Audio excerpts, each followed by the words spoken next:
Hello दोस्तों, नमस्कार। स्वागत है आपका आप ही की संस्कृत कक्षा संस्कृत विद सीके में। आज हम संस्कृत व्याकरण पढ़ेंगे और आज का टॉपिक है संधि। 10वीं का जो अगला असाइनमेंट है अक्टूबर माह का, उसमें व्याकरण के अंतर्गत संधि और अव्यय है, तो इसके लिए हम संधि पढ़ेंगे। वैसे तो आपने पूर्व कक्षा में पढ़ लिया होगा, और चलिए प्रारंभ करते हैं। पुनः एक बार और रिवीजन हो जाएगा ताकि आप लोगों का। परिभाषा है संधि का कि वर्णानाम मेलनम संधि। वर्णानाम अर्थात वर्णों के मेलनम, मेल को संधि कहते हैं। अर्थात दो वर्णों के परस्पर मेल या दो वर्णों की अत्यंत समीपता के कारण उनमें जो विकार या परिवर्तन होता है, दो वर्णों की अत्यंत समीपता और मेल के कारण जो उसमें परिवर्तन होता है या विकार उत्पन्न होता है, उसे ही हम क्या कहेंगे? संधि कहते हैं। संधि मतलब होता है जोड़। संधि मतलब होता है जोड़। जैसे कि विद्या धन आलयः, तो संधि में हम पहले प्रथम शब्द का, जो प्रथम पद का अंतिम वर्ण या अंतिम उच्चारण को देखते हैं, और द्वितीय शब्द जो है उसका प्रथम उच्चारण को देखते हैं। तो जैसे कि यहाँ पर है कि विद्या, तो विद्या का अंतिम उच्चारण हो रहा है आ, और आलयः का प्रथम उच्चारण हो रहा है आ। तो आ और आ मिलकर के क्या बन गए? वो आ की मात्रा बन गए स्वर के अंतर्गत। ठीक है। तो एक और परिभाषा है कि अत्यंत समीपवर्ती दो या दो से अधिक वर्णों के मेल से किसी नियम के अंतर्गत होने वाले परिवर्तन को क्या कहेंगे? संधि कहते हैं। संधि के प्रकार देखते हैं। तो वर्णों में होने वाली संधि, वर्णों या अक्षरों में होने वाली जो संधि है वो मुख्यतः 3 प्रकार की होती है। पहला है स्वर संधि, जिसे अच संधि भी कहा जाता है। स्वर को अच बोला जाता है। और दूसरा है व्यंजन संधि, जिसे हल बोला जाता है, हल संधि बोलते हैं। और तीसरा है आपका विसर्ग संधि। तो आज हम पढ़ेंगे स्वर संधि के बारे में और स्वर संधि के प्रकारों के बारे में। तो पहला है आपका स्वर संधि या अच संधि। परिभाषा इसका कि दो स्वरों के मध्य होने वाली संधि को स्वर संधि कहते हैं। अर्थात जब स्वर के साथ स्वर का मेल होता है तो उसे स्वर संधि कहते हैं। स्वर हमारे वर्णमाला में अ से लेकर के आपका अह तक है। कुल हिंदी वर्णमाला में 13 स्वर होते हैं, और आपका संस्कृत वर्णमाला में कुछ कुछ स्वर जो है हिंदी के स्वर निकल जाते हैं और संस्कृत का स्वर जुड़ जाता है। जैसे यहाँ पर उदाहरण दिया है, एक धन अक्षरः एकाक्षरः। तो एक का अंतिम उच्चारण क्या आया? अ आया। और अक्षर का प्रथम उच्चारण क्या आया? अ आया। तो वो क्या बन गया? दीर्घ अ बन गया। स्वर संधि के मुख्यतः 8 प्रकार होते हैं। कौन कौन से हैं देखते हैं। तो पहला है दीर्घ स्वर संधि, दूसरा है गुण स्वर संधि, तीसरा है वृद्धि स्वर संधि, चौथा है यड़ स्वर संधि, पांचवा है अयादि स्वर संधि। ये जो संधि 5 हैं वे प्रमुख संधि हैं। ये जो 5 पहले से नंबर से 5 दिया है वो 5 प्रमुख संधि हैं, और उसके अतिरिक्त 3 और संधि हैं, पूर्व रूप, पर रूप और प्रकृति भाव संधि, प्रकृति भाव स्वर संधि। तो पहला हम पढ़ेंगे, पहला संधि हमारा क्या है? दीर्घ स्वर संधि है। स्वर संधि के प्रकार में पहला प्रकार है दीर्घ स्वर संधि। चलिए देखते हैं कि यदि हर्स्व मतलब होता है लघु, लघु छोटा मात्रा, हर्स्व या दीर्घ अ ई उ री के बाद, हर्स्व या दीर्घ अर्थात ये अ और आ भी होगा। ये अ क्या है? लघु है, हर्स्व है, और आ जो है दीर्घ है। ई या ई, उ या बड़ा उ, और री या बड़ा री। तो यदि लघु या दीर्घ अ ई उ री के बाद, मतलब प्रथम पद के अंत में प्रथम पद का जो अंतिम उच्चारण है वह लघु या दीर्घ अ या आ, ई या ई, ऊ या बड़ा ऊ, री या बड़ा ई होगा। और उसके क्रमशः क्रमशः उसका जो प्रथम द्वितीय शब्द का जो प्रथम वर्ण है वह वही होगा।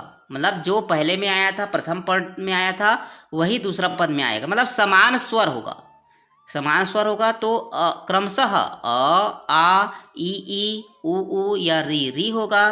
तो दोनों मिल करके क्रमशः दीर्घ या बड़ा आ, बड़ी ई, बड़े ऊ या बड़ा री हो जाता है। मतलब उसी वर्ण के बाद वही वर्ण का लघु या दीर्घ आता है तो उसी वर्ण का क्या हो जाता है, दीर्घ हो जाता है। जैसे अ या आ के बाद आया तो उसका अ और आ का दीर्घ क्या है, आ है। ई या ई का दीर्घ क्या है, बड़ी ई है। ऊ या बड़े ऊ का दीर्घ क्या है, तो बड़ा ऊ है। री और बड़े री का दीर्घ क्या है, तो बड़ा री है। तो ये हो जाता है। चलिए उदाहरण से और समझते हैं हम लोग अच्छी तरह से कि यहाँ पर अ या आ के बाद आ या आ आया तो वो दीर्घ अ बन गया। जैसे हिम धन आलयः, यहाँ पर प्रथम शब्द का अंतिम उच्चारण अ और द्वितीय शब्द का प्रथम उच्चारण आ है तो वो क्या बन गया, हिमालयः। विद्या धन अर्थी विद्यार्थी, विद्या धन आलयः विद्यालयः, और शिव धन आलयः शिवालयः। ये हो गया अ का उदाहरण। अब देखते हैं ई का उदाहरण देखते हैं। तो ई रवि धन इंद्रः, यहाँ पर छोटा ई बड़ा ई बन गया। रवि धन इंद्रः रविंद्रः हो गया। परी धन इच्छा परीक्षा, रजनी धन ईशः रजनीशः, कवि धन इंद्रः कवींद्रः। ये दीर्घ स्वर संधि हैं।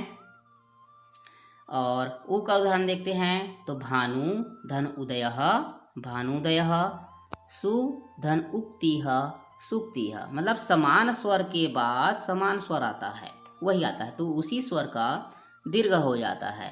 भानु धन ऊर्जा भानुर्जा, वधु धन उत्सवः वधूत्सवः। री का उदाहरण में पितृ धन ऋणम पितृणम, पितृ धन रिद्धिः पितृद्धिः, मातृधन ऋणम मातृणम।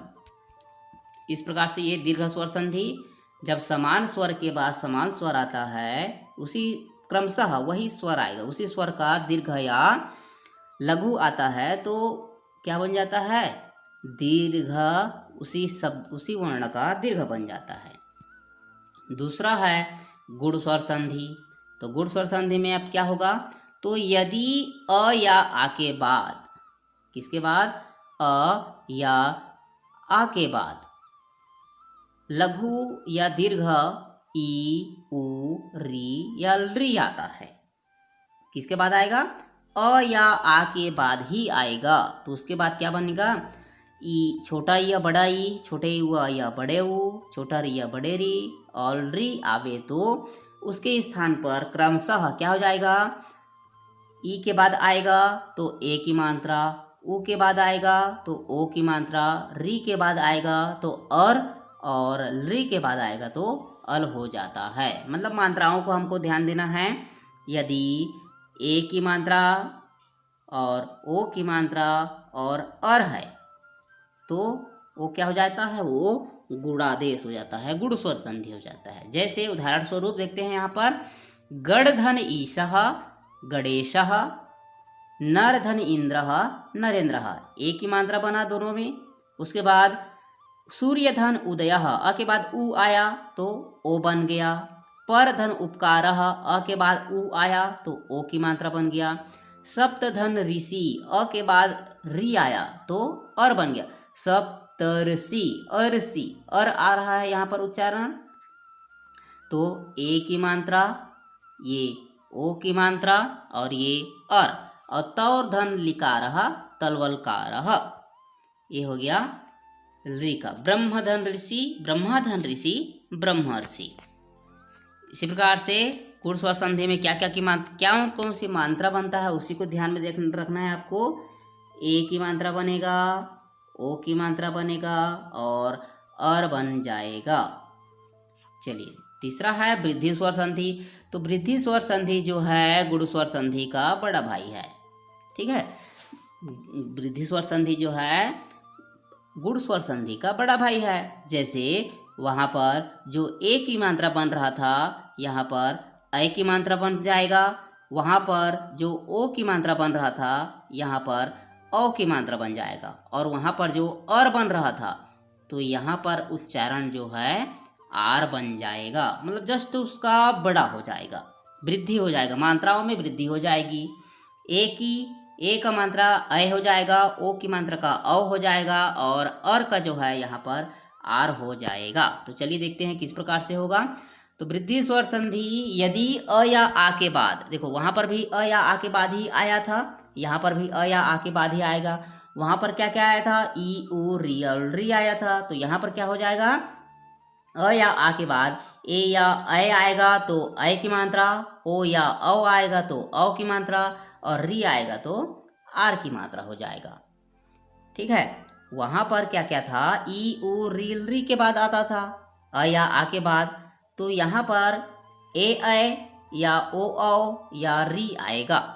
तो यदि ए आता है तो ऐ की मात्रा बन जाता है सदा धन एव सदैव। तो यहाँ पर अंतिम उच्चारण क्या है, आ। यहाँ पर प्रथम उच्चारण क्या है, ए। आ के बाद ए आया तो ओ ऐ बन गया। मम धन एव ममैव, अद्य धन एव अद्यैव। अब देखिए, अब ओ के उदाहरण में तो वन धन औषधीः, तो यहाँ पर उच्चारण क्या आया, अ आया, यहाँ पर औ, तो अ के बाद औ आया तो ओ हो क्या क्या औ बन गया। उसके बाद रूप धन औषधः रूपौष्ठः, विद्या धन औषधीः विद्यौषधीः, औ की मात्रा। प्रधन ऋक्षति प्रार्थति, यहाँ पर उच्चारण क्या है, वहाँ पर जैसे सप्तर्षि महर्षि में क्या आ रहा था, अर हो रहा था गुण स्वर संधि में, तो यहाँ पर उसका दोगुना क्या हो जाएगा, आर हो जाएगा। उपधन ऋक्षण उपार्क्षण हो जाएगा। चौथा है हमारा यण स्वर संधि।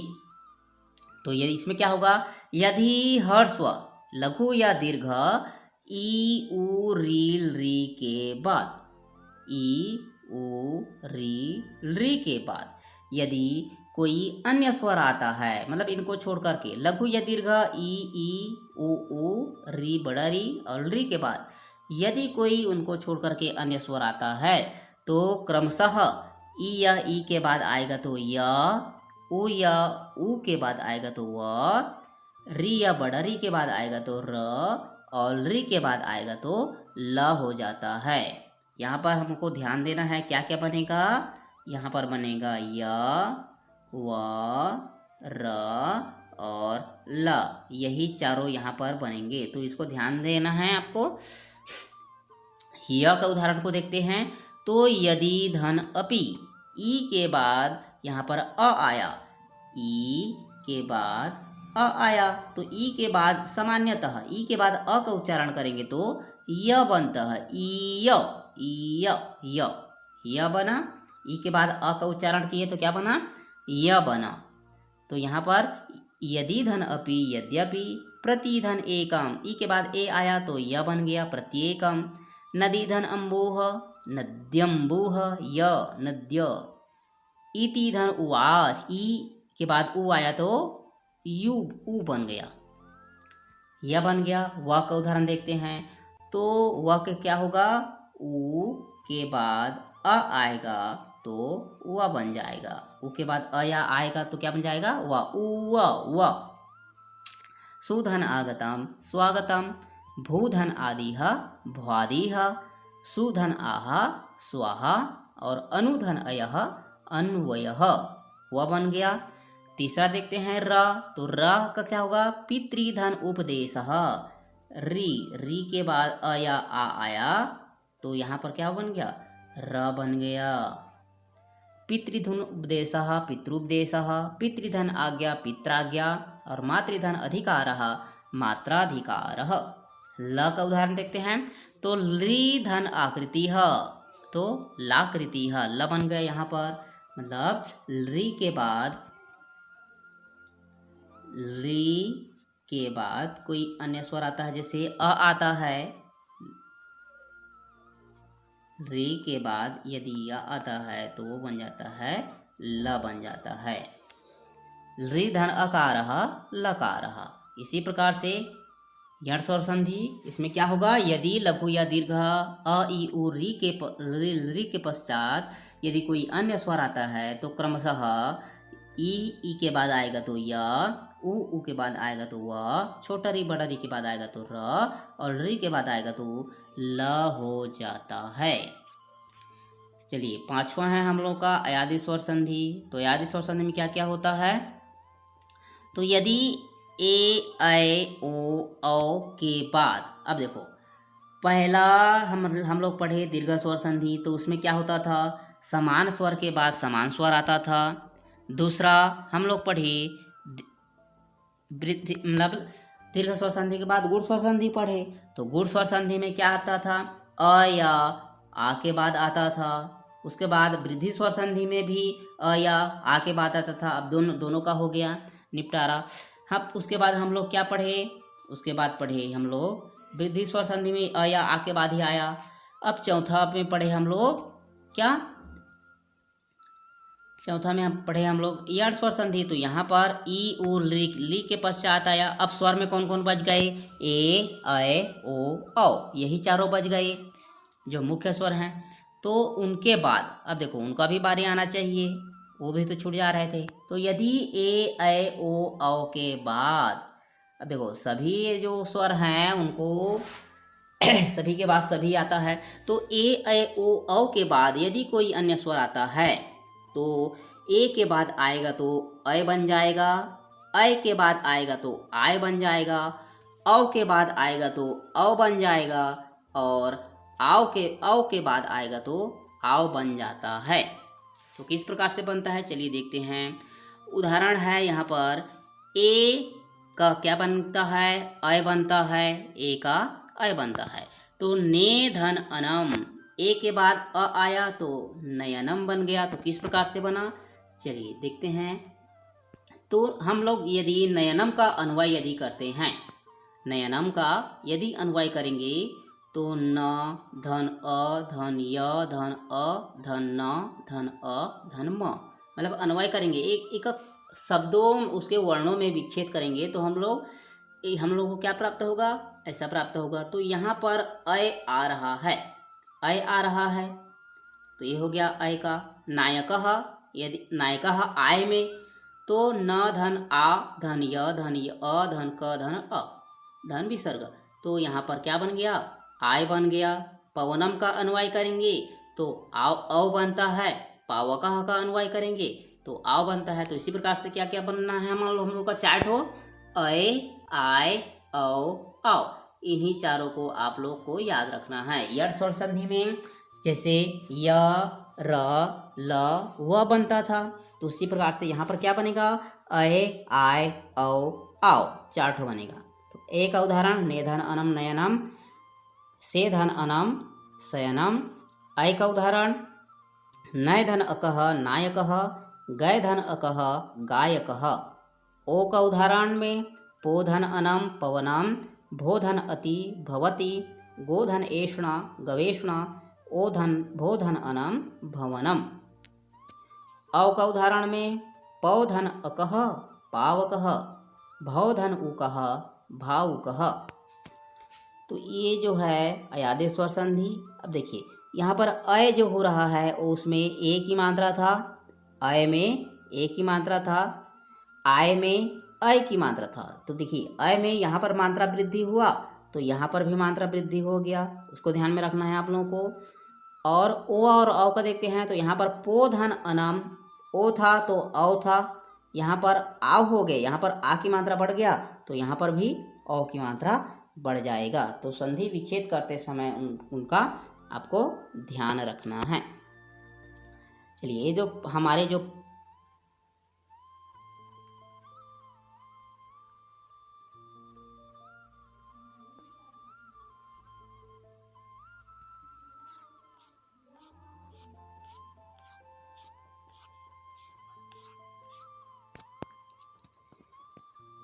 ये जो हमारे 5 प्रमुख स्वर संधि के उदाहरण थे वो समाप्त हो चुके हैं। छठवां है हम लोग का, देखते हैं छठवां, सातवां, आठवां को। पूर्व रूप स्वर संधि। पूर्व मतलब होता है पहला, पहले में। तो यदि प्रथम पद के अंत में ए और ओ हो, प्रथम पद के अंत में क्या क्या हो, ए या ओ हो, तो उसके बाद अ आए। प्रथम पद के अंत में ए या ओ के बाद यदि क्रमशः अ आए तो दोनों मिलकर के पूर्व रूप अर्थात ए ओ हो जाते हैं और अ का लोप हो जाता है। लोप मतलब वो लुप्त हो जाता है, छिप जाता है। और उस लुप्त को दर्शाने के लिए, उसको दिखाने के लिए अवग्रह चिन्ह का प्रयोग किया जाता है। संस्कृत में हम लोग पढ़े हैं अवग्रह चिन्ह, जैसे एस जैसे दिखता है तो उस चिन्ह को क्या बोला जाता है, अवग्रह चिन्ह बोला जाता है। तो वहाँ पर उस लोप को दर्शाने के लिए अवग्रह चिन्ह का प्रयोग किया जाता है। उदाहरण स्वरूप जैसे वृक्षेधन अपि, ए के बाद अ आया तो उस ए का क्या हो गया, पूर्व रूप हो गया, मतलब वो जो रहेगा, और इस अ का क्या हो गया, अवग्रह हो गया। वने धन अत्रः, वने अत्र। ग्रामे धन अपि, ग्रामे अपि। अब ओ की मात्रा में देखते हैं तो विष्णु धन अत्र, ओ के बाद अ आया तो पूर्व रूप विष्णु का विष्णु ही हो गया और उस अ को दर्शाने के लिए अवग्रह चिन्ह का प्रयोग किया गया। बालो धन अस्ति, बालोस्ति। को धन अपि, को अपि। पूरा एक बार देखते हैं। यदि प्रथम पद के अंत में ए या ओ हो और उसके बाद यदि अ आता है तो उस अ का लोप हो जाता है और उस लोप को दर्शाने के लिए अवग्रह चिन्ह का प्रयोग किया जाता है। चलिए, सातवां है हमारा पर रूप स्वर संधि। तो यदि अकारांत उपसर्ग के पश्चात, अकारांत उपसर्ग के पश्चात यदि ए, अकारांत उपसर्ग के पश्चात यदि ए या ओ आता है, जैसे पूर्व रूप में हम लोग क्या हो रहा था, ए या ओ प्रथम पद में आते थे, तो यहाँ पर क्या होगा, ये अकारांत उपसर्ग के पश्चात मतलब जस्ट उसका उल्टा हो जाएगा। अ जो है सामने में आ जाएगा, प्रथम पद के अंतिम वर्ण में आ जाएगा, और ए या ओ जो है वो द्वितीय शब्द के प्रथम वर्ण में आ जाएंगे। तो यदि अकारांत उपसर्ग के पश्चात ए या ओ हो या ए या ओ से प्रारंभ होने वाली धातु हो तो दोनों मिलकर के पररूप अर्थात ए या हो जाते हैं। मतलब अकारांत उपसर्ग, तो हमारे संस्कृत में उपसर्गों की संख्या कुल 22 है और अकारांत उपसर्ग में आपका आता है प्र, अप, औ और उप। सिर्फ 4 ही हैं जो अकारांत उपसर्ग हैं। तो इनके पश्चात यदि क्या क्या आएगा, यदि ए या ओ आता है तो ए या ओ ही लिखाएगा और जो है मिलकर पररूप हो जाते हैं। मतलब मात्रा जो है आपका द्वितीय शब्द का जो है प्रथम वर्ण हो जाएगा। जैसे यहाँ पर ए है तो प्र में ए की मात्रा जुड़ गया तो प्रे जते हो गया, उपधन ओषति हो गया तो उपोषति हो गया। तो इसी प्रकार से ये पररूप स्वर संधि हो गया।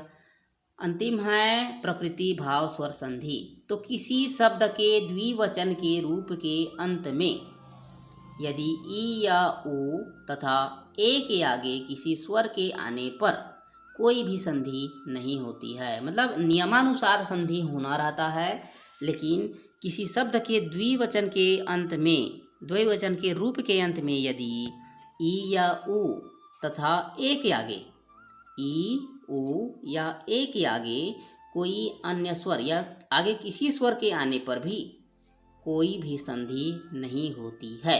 तो यही क्या है आपका प्रकृति भाव स्वर संधि है। जैसे हरि धन ए तव, हरिये तव होना था, यहाँ पर ई के बाद ए आया तो यह बनना था, लेकिन क्या होगा यहाँ पर संधि नहीं होगी। सेम टू सेम जस का तस लिखा जाएगा, यहाँ पर हरि धन ए तव हो जाएगा। विष्णु धन इमौ, ऊ के बाद ई तो विष्णु धन इमौ, तो यहाँ पर विष्णु इमौ हो जाएगा। गंगे धन अमु, गंगे धन अमु हो जाएगा। मतलब नियमानुसार संधि होना रहता है, लेकिन वहाँ पर संधि नहीं हो पाता है। तो इसी को क्या बोलेंगे, प्रकृति भाव स्वर संधि बोलेंगे। तो आशा है यह जो व्याकरण खंड का जो संधि है आप लोगों को अच्छी तरह से समझ में आ गया होगा। वीडियो अंत तक देखने के लिए धन्यवाद। और आगे भी इसी तरह के व्याकरण खंड के वीडियो और पाठों के वीडियो प्राप्त करने के लिए, देखने के लिए चैनल के साथ बने रहिए। धन्यवाद।